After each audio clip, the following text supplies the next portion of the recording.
Voici donc un énoncé qui dit qu'il faut résoudre une équation. Et cette équation est de type logarithmique, parce que vous retrouvez que des logarithmes. Et en plus de ça, c'est de logarithmes en base 10. Voilà, je m'excuse. Logarithme en base 10 du même... comment est-ce qu'on appelle ça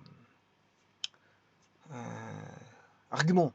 Du même argument, puisque vous avez un argument ici qui est x, et le même argument ici qui est x. Donc, c'est le même logarithme de base 10. Donc, on peut traiter ces deux logarithmes en même temps. Bon. Ici, je ferai une petite vidéo qui va vous dire de faire très attention par rapport au graphique. Au graphique, notamment parce que GeoGebra va fournir. Alors, certaines machines permettent le logarithme en base A de B. Ben, toutes les machines ne permettent pas ça. Généralement, les machines permettent le logarithme en base 10, dénommé, bien sûr, de B, dénommé logarithme de B. Si vous n'avez pas de, voilà, de valeur de base, c'est que la base vaut 10. Si vous avez le logarithme en base E de B, ben, c'est ce qu'on appelle le logarithme népérien de B. Puisqu'on a la base E qui vaut 2,71. Bon, c'est un nombre irrationnel. Voilà. Alors, si je prends la calculatrice, ici, vous avez le logarithme népérien, ln.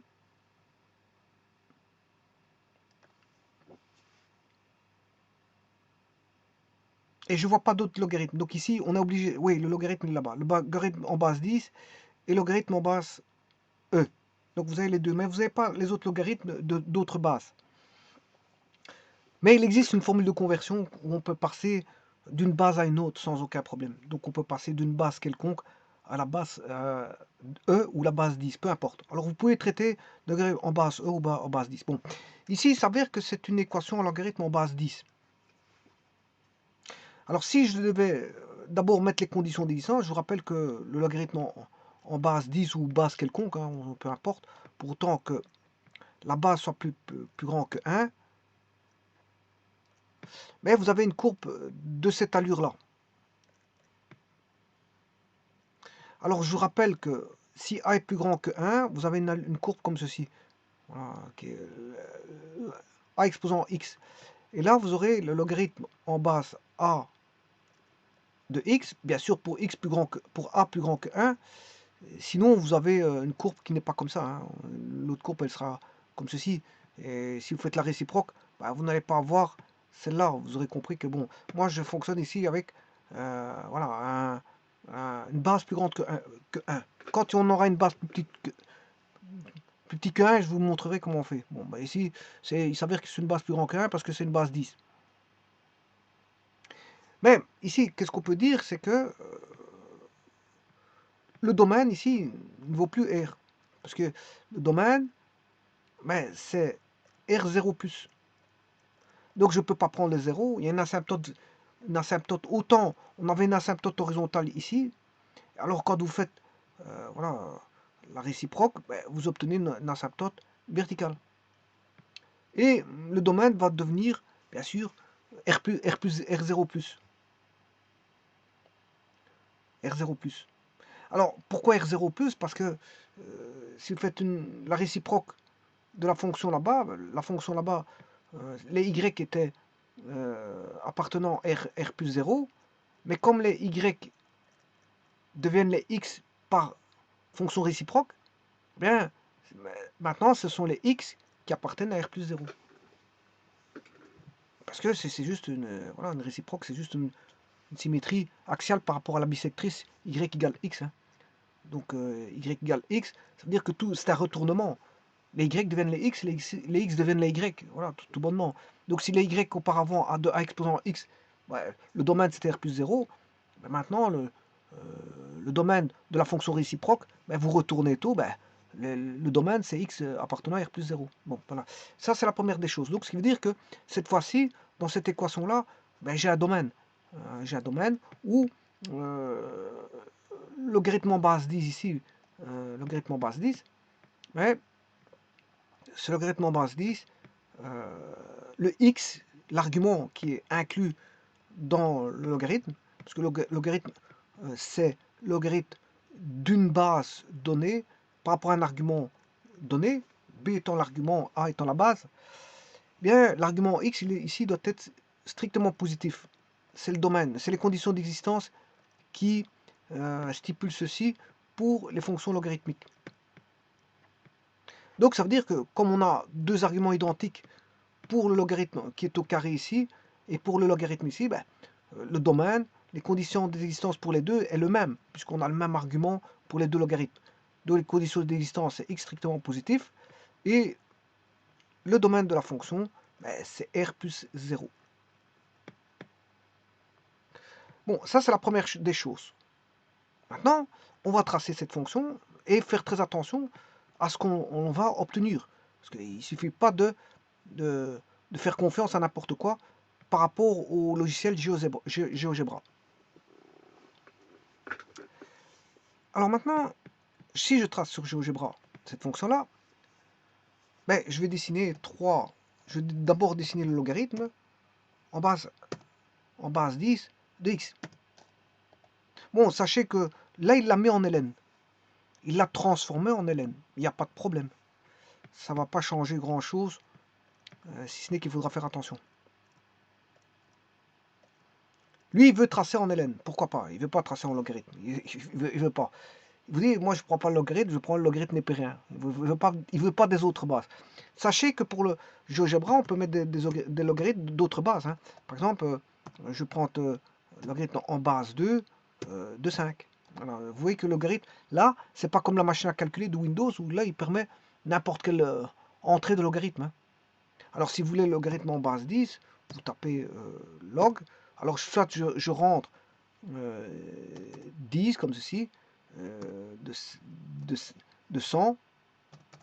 Voilà, ça fait 2. Ça, c'est le logarithme en base 10. Et il permet aussi, GeoGebra, logarithme en notant tout simplement, voilà, log. Il permet beaucoup de choses, GeoGebra. Par contre, ici, 100, c'est pas un logarithme en base 10. Hein. Oui, ça, c'est un log, apparemment, c'est un ln, logarithme népérien. Si je fais ln de 100, oui, c'est ça. Donc, pour lui, log, c'est un ln, le log là-bas, x.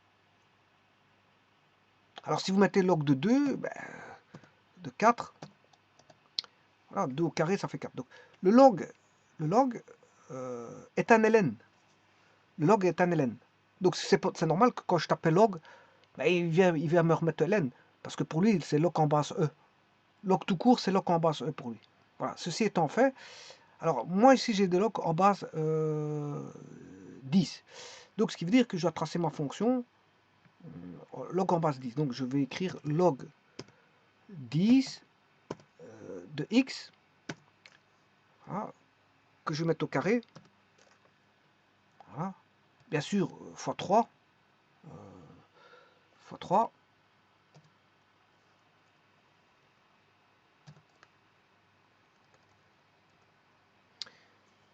Et puis, bon, je vais faire moins 5 de nouveau, logarithme en base 10 de x,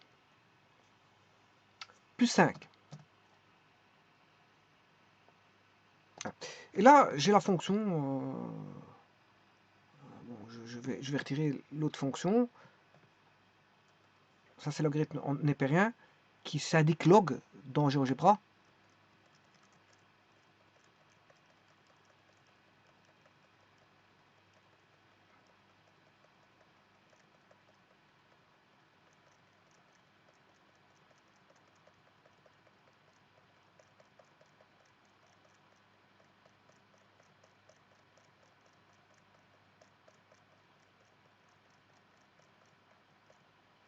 Bon, là, il y a un petit problème dans cette fonction.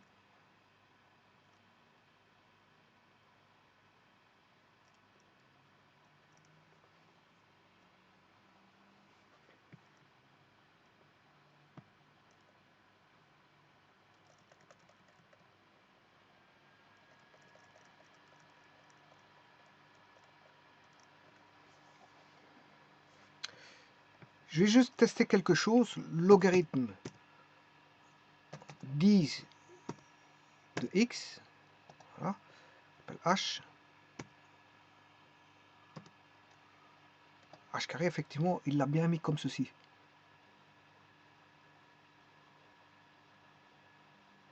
H carré, il le met bien comme ça.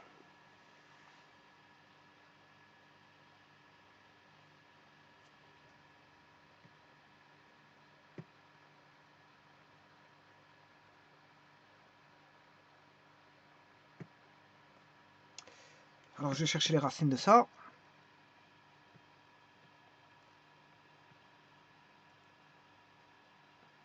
Apparemment, il ne trouverait pas de racines.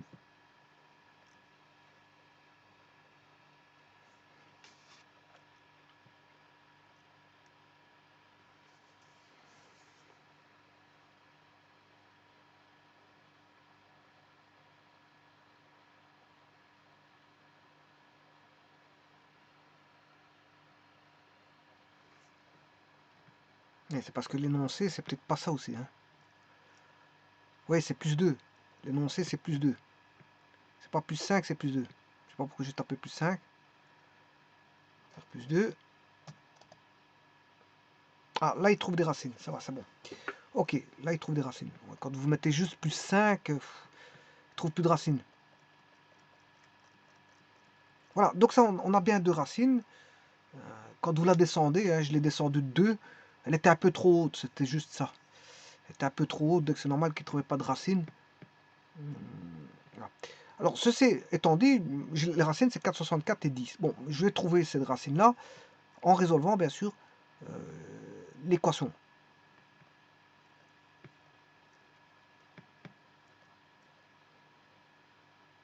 Donc, les conditions d'existence c'est x strictement positif, c'est-à-dire que le domaine vaut r plus 0, je peux rentrer ce qu'on veut, on peut rentrer ce qu'on veut dans la fonction logarithme.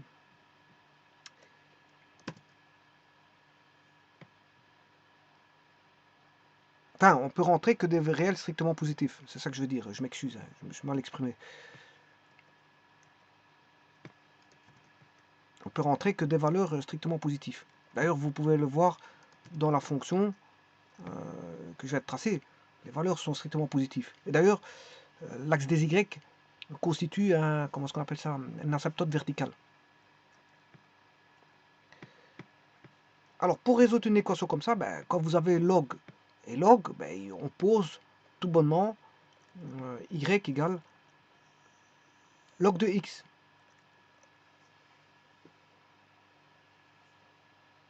Alors, ne confondez pas log en base 10 et ln. Hein.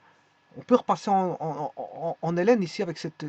D'ailleurs, je vais vous montrer comment on fait pour repasser en ln.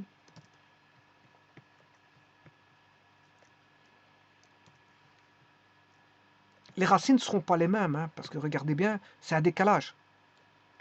On aura un décalage par rapport à l'autre, puisque on aura ln de x sur ln de 10. Mais c'est ln de 10 au carré, parce que ici c'est ln carré de n carré, moins 5 ln de x sur ln de 10 plus 2 égale 0. Donc là, on aura toujours... c'est tout à fait le même. Hein, parce que là, on aura 3 ln carré de x moins 5 ln de 10 fois ln de x plus 2 ln carré de 10. Voilà. Si vous voulez la même équation, pour repasser en ln, c'est celle-là. C'est celle-là. Donc je vais vous montrer ici. Donc on aura, pour avoir la même équation, en repassant par des ln, 3 log, ln c'est log hein, pour eux, voilà, pour GeoGebra, 3 log, moins 5, alors je vous ai dit qu'il faut multiplier par log, log de 10, fois log de x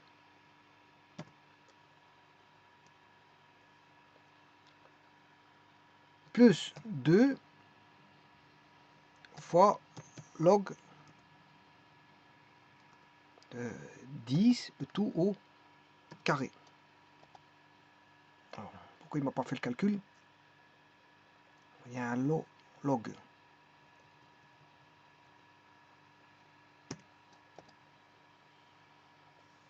C'est pas tout à fait ça encore. ln, n de x, 3 ln carré de x, moins 5 ln de 10,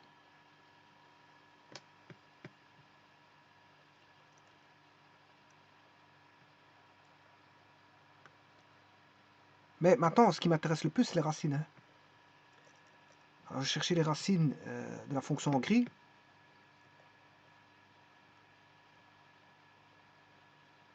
Racines. Voilà, les racines sont les mêmes. Les racines sont les mêmes, hein. Pourtant les fonctions apparemment ne sont pas tout à fait... voilà. Ben, en tout cas, elles ont les mêmes racines.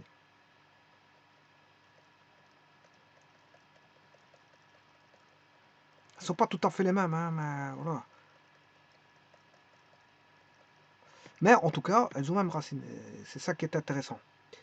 Donc on peut travailler en ln, vous aurez les mêmes racines, mais ce n'est pas tout à fait les mêmes fonctions.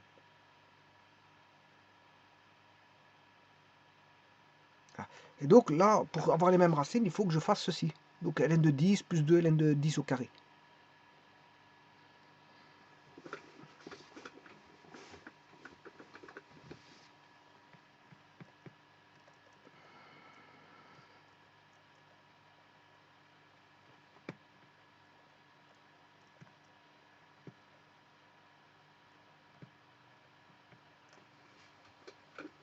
Voilà, donc j'aurais pu résoudre en ln. Bon, c'est pas les mêmes fonctions. Il y a la fonction g et q. G c'est en logarithme et q c'est en ln, mais ils ont les mêmes racines. Ils ont les mêmes racines. Bon. Ceci étant dit, on va résoudre en logarithme en base 10. De toute façon, même si on le fait en ln, le résultat va être le même. Hein. Même si ce n'est pas les mêmes fonctions. Voilà. On va résoudre ça. Donc, on va poser y égale log de x. Donc, on va se retrouver que une équation du second degré, 3y carré moins 5y plus 2 égale 0. On va chercher le delta, ce qu'on appelle réalisation en discriminant. B carré 25 moins 4 fois A fois C. Alors, je vous rappelle que 4 fois 3 fois 2, ce qui fait 24.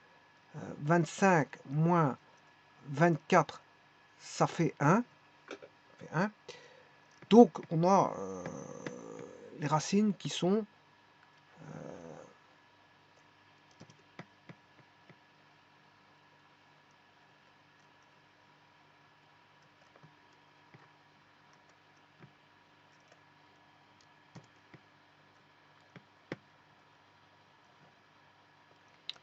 moins b plus racine delta. Alors, racine de delta, ça fait 1. Racine de 1, ça fait 1. Moins b, c'est 5 sur 2a. 2 fois 3, 6. Et on se retrouve avec y1, y2 égale 5 plus 1, 6. 6 sur 6, voilà, y1 vaut 1. Et l'autre, il vaut 5 moins 1, 4. 4 sur 6, 4 sixièmes.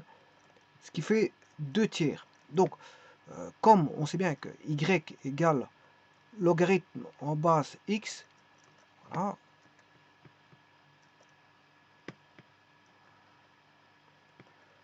logarithme en base x égale 1, ben, si vous prenez 10, là vous aurez 10 exposant 1, la base 10, ben, donc il y a une réponse qui fait 10. Ben, il y en a une qui fait 10. Il y en a une qui fait 10, et maintenant, l'autre est plus petite que 10, c'est normal parce que c'est, on a log de le y2, il vaut 2 tiers, ce qui veut dire que log de x vaut 2 tiers. Pour éliminer le logarithme, je fais 2 log de x. Comme ça, j'obtiens la base, c'est 10 exposant 2 tiers, et ça, c'est x égale 10 exposant 2 tiers. Donc, les solutions, ce sera solution 10 exposant 2 tiers et 10 exposant 1, qui fait 10. Hein. Et alors, bon, si vous voulez savoir combien fait 10 exposant 2 tiers, 10 exposant 2 tiers, ce qui fait 4,64. C'est notre 4,64 qui sont là-bas. Maintenant, on aurait pu résoudre, vérifier ici. Hein. Il y en a qui fait 10. Si vous voulez vérifier ici, 3 logarithmes de 10. Alors, logarithme de 10, ça fait 1. 1 au carré, ça fait 1. Une fois 3, on a 3. Moins, ici, logarithme de 10, ça fait 1. Une fois 5, 5. Et vous avez tout de suite, voilà, vous obtenez tout de suite votre 0. Alors, la deuxième solution, elle est vérifiable aisément aussi. 10 exposant 2 tiers. 10 exposant 2 tiers, bien sûr, logarithme au carré, fois 3. Mais ça, ce qui fait, c'est comme si on avait 2 tiers au carré, fois 3, moins 5 fois logarithme de 10 exposant 2 tiers, ce qui fait moins 5 fois 2 tiers, plus 2. Alors ça doit faire 0, effectivement, puisque là on a 2 tiers au carré, 4, ça fait 4 neuvièmes. On retrouve 4 neuvièmes, fois 3, ben, on retrouve 4 tiers. Alors là on a 4 tiers. Alors 5 fois 2, ça fait 10 tiers. 4 tiers moins 10 tiers, ce qui fait moins 6 tiers. Moins 6 tiers, ben, ça fait moins 2. Moins 2 plus 2, ça fait 0. Et voilà, donc les deux solutions, c'est bien ceux qui sont là, 4,64 et 10. 4,64 et 10. Je vous remercie.